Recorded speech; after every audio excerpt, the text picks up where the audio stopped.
Welcome to our channel, all friends. If you are new to my channel, please subscribe my channel and press the bell icon to stay update for new videos. Thanks. Let's start new video. I had just returned home from college when I saw my uncle sitting right in front of me. He was sitting on a chair in the drawing room with one leg crossed over the other, as if he was waiting for someone. As soon as his eyes met mine, they lit up. He said, "Oh, Assad, my son, I've been waiting for you for so long. Where have you been?" I was surprised to hear him say that. He rarely visited us, maybe once or twice in a few years. He didn't get along very well with my father, which is why it was strange for him to come to our house like this, and even more surprising to see him so happy upon seeing me. Then he got up and hugged me. I asked, "Uncle, is everything okay? How come you suddenly came over today?" He hesitated a bit at my question, then said, "Why, son, are you going to talk to me the same way your father does? Don't I mean anything to you people? When I miss you all, I just come over. But your father doesn't even like the sight of my face." He said this with some bitterness, and I felt ashamed of my own question. I quickly replied, "Oh no, uncle, it's nothing like that. It's just that you've come after almost 7 or 8 months, so I thought maybe something special had happened." Putting my college bag aside, I sat down next to him. Just then, my mother walked into the drawing room carrying a tray of tea, her head covered with a dupatta. She said, "Your uncle's been here for half an hour now. Ever since he came, he's been asking about you. Good thing you're home now." Then she too sat beside us. My father had gone to his shop. He owned a small store where he worked all day, earning an honest living. On the other hand, my uncle had always been a bit lazy when it came to work. That's why he and my father didn't get along. In fact, our grandfather had kicked him out of the house during his lifetime, and since then, our interactions with him had been rare. Uncle then said, "Yes, I came here today with a special purpose." Lowering his head, he turned to my mother and said, "Bobby, there have always been differences between your husband and me, but the truth is that we are brothers of the same blood, and that truth can't be changed. That's why, in this difficult time, I've come to seek your help." My mother was surprised to hear this. She assumed that Uncle probably needed money because we had all grown up hearing stories of his irresponsible nature. She too knew that he didn't have a proper job. He'd work for a few days, then quit. Uncle never had consistency in his life, which is why he never stuck to one job for long.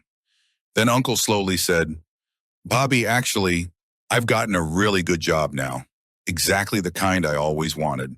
You know, from the start, I never wanted to work for small pay. That's why I could never settle into a job, and everyone assumed I was lazy. But I wasn't lazy, I just had a strong desire to earn good money. I wanted a job that could give me a solid income, and now I've finally found such a job. I'll be able to earn double the amount for the effort I put in," Uncle continued.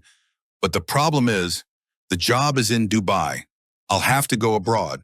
And the thing is, I got married just a short while ago. Leaving my wife behind alone is proving to be very difficult for me. That's why I want you people to help me a little." Upon hearing this, Mom said, "I'm really happy to hear about your job, Faisal, and it's good to know that you've started thinking about your future. But how can we help you?" Uncle said, "You already know, Bobby, I got married just 6 months ago. My wife is young and beautiful. That's the only thing worrying me. How can I leave her alone? She doesn't even have a family to go back to. I eloped with her and married her because her family never agreed to the match. They also considered me useless and lazy, and now that I'm going abroad, I'm constantly worried about what will happen to Sakina in my absence. That's why I'm hoping you all can help me." Mom said, "Faisal, how can we help you? I'll talk to your brother about it. If he agrees, we can keep Sakina here with us." Hearing this, Uncle laughed and said, "You know just as well as I do that your husband will never agree to that. He absolutely despises me. That's why I want Assad to come and stay at our house. His college is nearby from there anyway, and his presence will also be a support for his aunt." As soon as Uncle said this, Mom was startled and quickly replied, "Assad is a boy.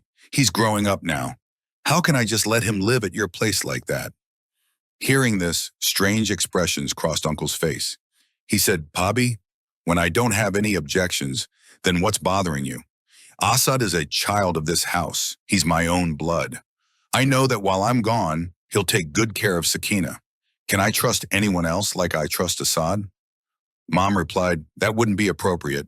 Your brother would be angry too. Why don't you just leave Sakina here? I'll speak to your brother myself and get the upper room arranged for her. But Uncle refused and said, if I do that, I'll have to lock up my house. You know how things are these days. There's theft, robbery, and people illegally occupying properties. If people see an empty house, they take it over. Besides, Sakina wouldn't be comfortable staying here either, Uncle added, so it's better that you send Assad with me. Mom fell silent, lost in thought. Then she said, all right, once your brother gets home, I'll talk to him and let you know. Uncle smiled and placed a hand on his chest as a gesture of gratitude. He sat with me for a while, chatted a bit, and then left. This time, Uncle's behavior was quite different. Normally, whenever he came over, he looked irritated and only visited when he needed something. But this time, he seemed very cheerful and relaxed. I figured maybe getting a job had changed his attitude. After he left, Mom kept looking at me. She seemed confused and unsure about what to do. I shrugged and said, Mom, what can I say? This is something for you grown-ups to decide. If you tell me to go, I'll go. Honestly, it'll be easier for me too. My college is close to their house, so it'll save me on travel fare and time. I could focus more on my studies. Right now, I get so exhausted from the commute. But I still think Dad won't agree, I added. We kept talking about it the whole time until evening, when Dad returned home from the shop. Mom started off carefully, building up the conversation slowly, because just hearing that Uncle had come over would annoy Dad. He always disliked the fact that Uncle only visited us when he needed something. Then, gently and indirectly, Mom explained the whole story, starting from Uncle's visit to the request that I stay at his house. Dad fell into deep thought. Then he said, after so long, my younger brother is finally willing to work. Otherwise, he's always been known for his laziness and irresponsibility. Even our mother worried about him till the end. I, too, always carried this pain that my younger brother brought shame to our family name. He would borrow money and never return it, or quietly sell something from the house. I was always concerned about him. He paused for a moment, then said, now, if he wants to earn and change his life, and we don't support him, that wouldn't be right. If he really wants to improve himself, I think we should help him. But how can I let a young boy stay alone in the house with his aunt? We barely even know Sakina. Dad was caught in a dilemma because Uncle had married for love, entirely by his own will. No one knew who Sakina Aunt's family was, where she came from, or how Uncle had come to like her. When Grandpa and Grandma had thrown Uncle out of the house, he had disappeared for several years. Later, when he started visiting us again, we found out that he had bought a small house. It was only through him that we came to know he was married. But no one had seen Sakina Aunt, nor did anyone know where she belonged. That's why Dad was still hesitant. But Mom said, what are you thinking so much about? When Fazil has no objection, why do you? Asad is a sensible child. It's good that he'll take care of his aunt. Mom assumed Aunt must be an older woman, especially since Uncle had crossed 40. So she wasn't too worried or concerned. She added, if we don't help Fazil now in his time of need, he'll become bitter toward us again. It's only after so many years that he's started coming around. Mom was the kind of woman who liked to keep relationships intact. She never held any grudges or hatred against her in-laws. She had also served my grandparents wholeheartedly. That's why she now wanted to mend ties with Uncle once more. Dad said, honestly, I don't have any personal objection either. But because of his reckless behavior, our father had to kick Faisal out of the house. Who knows if he's really changed or not? I just hope he doesn't get into trouble again while abroad. Mom smiled and said, now he's a married man. He has a home and responsibilities on his shoulders. Why wouldn't he change? Besides, the laws in foreign countries are very strict. He won't even think of making a mistake. Maybe he'll become even more responsible over there. She added, just tell him you're willing to let Assad go. At Mom's insistence, Dad finally agreed.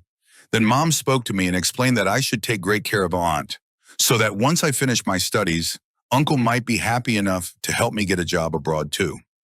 Hearing that, I realized even Mom had now started dreaming of me getting a foreign job one day. Along with preserving relationships, my mother was also thinking about my future. Anyway, I packed my few belongings. My college was about 2 hours away from our home, but from Aunt's house, it was only a 15 to 20-minute commute. So I was happy thinking that I'd finally be free from the 3 to 3.5 hours I used to spend daily in travel. I arrived at Aunt's house. Uncle explained the entire household system to me in detail, what to do, where things were, and how things worked. He also formally introduced me to Aunt. This was our first proper meeting. We had heard a lot about Aunt, but she had never visited our home and we had never gone to meet her either. Aunt had her head fully covered with a dupatta, with most of her face also hidden. So I couldn't really see her properly, but her voice was very soft and gentle. She spoke with such kindness that it instantly gave me peace of mind.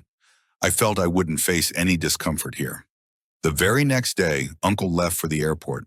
After he left, Aunt came into my room and sat down near me. That was the first time I properly looked at her. Since Uncle had married her by his own choice, and none of us had attended the wedding, we didn't know much about her. As she sat beside me, I observed her from head to toe and realized that she was much more beautiful and far younger than Uncle. After Uncle's departure, she wasn't wearing her dupatta the same way she did in his presence, and that struck me as odd. I kept thinking how this marriage even happened.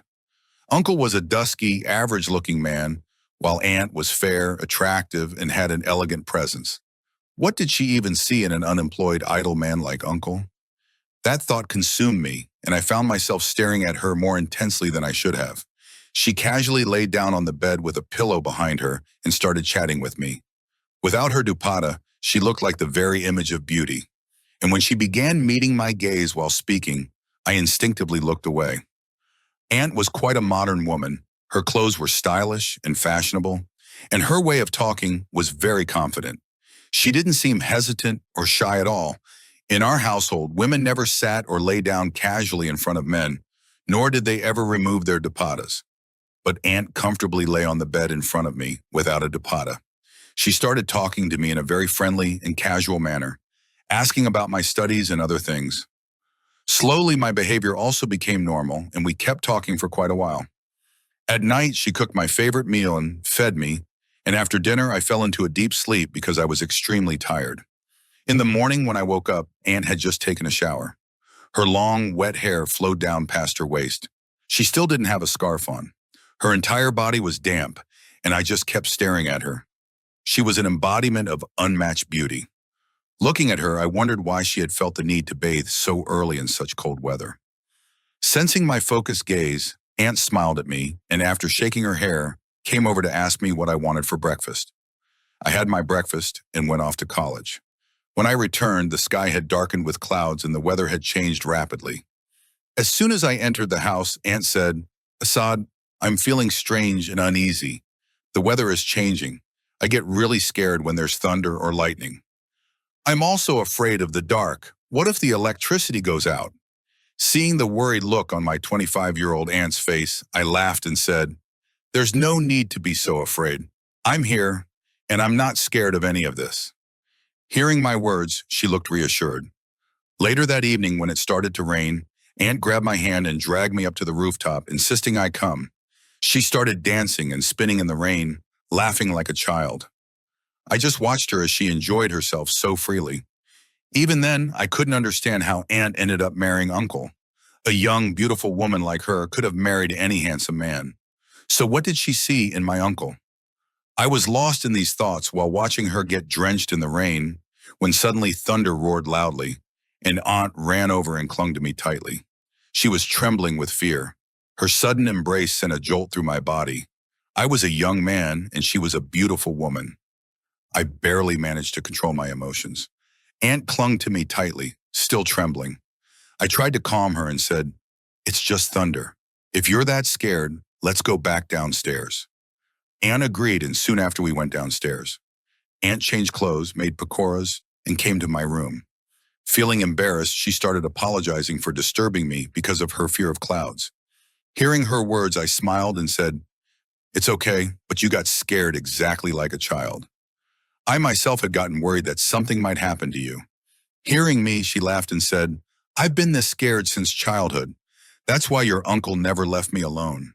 Then she started talking to me, and we both ate hot pakors together. Then I got busy with studies, and Aunt started preparing dinner. After dinner, when I was about to go to my room, Aunt said, Assad, sleep in my room tonight. I'm scared. What if there's thunder at night too? I might make too much noise, or even faint from fear. Hearing Aunt's words, I laughed and said, your room and mine are right next to each other. If something happened, I'll come running.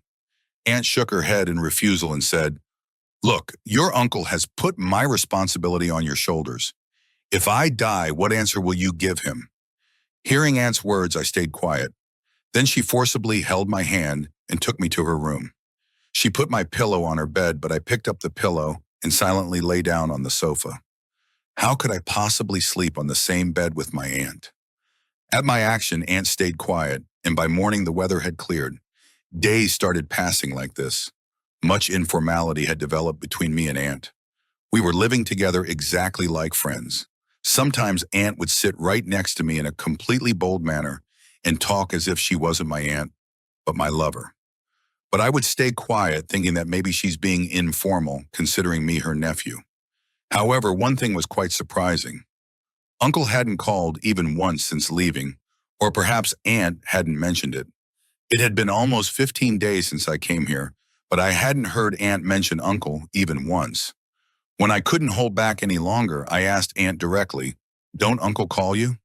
She smiled faintly, avoiding my gaze as she replied, your uncle calls me every night, but I don't talk to him much. Why don't you talk to him? I pressed.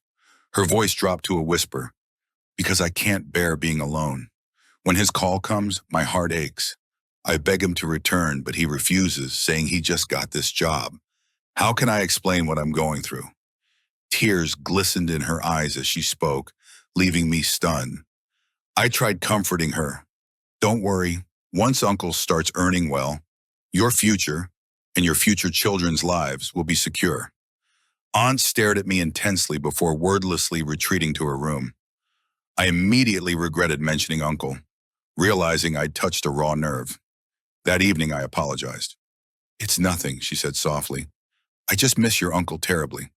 A woman's life without her husband is difficult. I understood her meaning perfectly. Near midnight, Aunt appeared at my bedroom door wearing a nightdress so revealing it stole my breath. She stood there silently, her intense gaze sweeping over me before gliding inside. Frozen in conflict, I didn't know whether to look away in shame or let my eyes devour her. She closed the distance between us, her perfume enveloping me as she whispered, Assad, there's too much loneliness in my life. Can you take your uncle's place? At 19, I understood exactly what she meant. Seeing my shock, she pressed her face against my chest, tears falling as she confessed, I'm so tired of this life. Your uncle trapped me with promises of love, made me elope, but I was never happy with him. Her body trembled against mine as decades of repressed desire came pouring out. Then when I couldn't stay quiet anymore, I asked Aunt, don't Uncle call you? Aunt smiled and looked at me, saying, your uncle calls me every night, but I don't talk to him much myself. Saying this, she looked away. I asked, why don't you talk to Uncle? She replied softly, because I can't bear being alone. When your uncle calls, my heart aches. I ask him to come back, but he refuses, saying he just got this job. How can he return now? What should I tell him about what I'm going through? Aunt's eyes welled up with tears, and I stared at her in surprise. Then I comforted Aunt. Don't worry, now that Uncle has this job, once he earns well, your future and your future children's will be secure. Hearing this, Aunt gave me a deep look and walked to her room without saying anything. I thought I might have hurt her by bringing up Uncle. Maybe I shouldn't have mentioned him at all. I felt ashamed. Later in the evening, when she came out of the room, I apologized. She said, it's not like that. I just miss your uncle terribly. Living without a husband is very hard for a woman. I understood her words, so I just smiled and stayed quiet.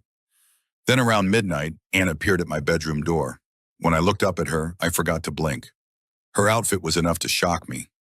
She stood before me in a beautiful nightie, staring at me with deep eyes.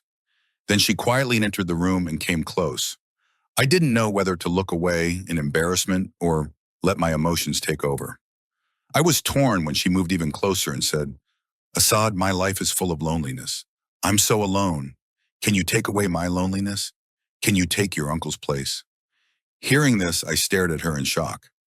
As a 19-year-old young man, I understood exactly what she meant.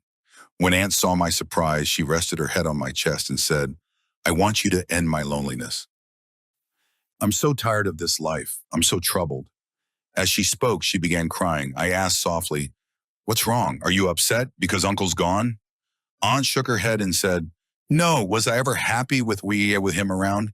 Your uncle trapped me with his sweet words, made me run away from home. I fell for his lies. I left my home, my family, everything behind and came here after marriage, only to later realize that your uncle is a complete failure, a man who can't hold a ball, who can't do anything worthwhile. Sometimes he'd run the household by borrowing money, and often lenders would show up at our door demanding repayment. Your uncle would hide inside the room, forcing me to deal with them. God knows how many insults I've endured from men, how many filthy stares I've had to bear on my body, all because my husband owed them money. Even now, your uncle borrowed 10 lakh rupees and couldn't repay it. He begged for a 3-month extension, but when that didn't work, he played his game. He made up this story about going abroad and brought you here under false pretenses. He forced me to stay in this house with you, to trap you with my beauty, to record inappropriate videos of you on my phone. Your uncle wanted to blackmail your father to extort money from him. And for that, he used me as bait. He made me offer myself to you so that when you, a young man, fell into temptation, I could capture those moments on my phone. Then he would blackmail your father, making it seem like you had dishonored me, and in exchange, he would take the money to repay his debts. That was the plan when I took you to my room that night. But when you moved your pillow to the sofa instead, I realized you are a good man. You could have taken advantage of me, but you controlled yourself. You looked away from my body. Today, when I understood how deeply wrong I was for tying myself to such a wicked man, I decided to tell you the whole truth. I wore this dress tonight to test your intentions one last time, but the way you averted your eyes from my beauty, from my body, it proved to me that you still have humanity and conscience alive within you. I want you to go back. Tell your father everything. Don't fall into your uncle's trap. As she finished speaking, Aunt broke down in tears, and I stood there, stunned. The very next morning, I returned home and told my father everything. Enraged, he went to Sakina Aunt himself, placed a hand on her head, and brought her to our house. He gave her the upstairs room and said, "When your husband returns, I will hand him over to the police myself." Upon hearing this, Aunt began to cry. The truth was, Uncle had never gone abroad. He had been hiding somewhere in the same city all along. When he found out Aunt was staying with us, he came to our house himself. My father gave Uncle a stern talking to, advising him to find a way to repay his own debts, rather than forcing his wife into such compromising situations.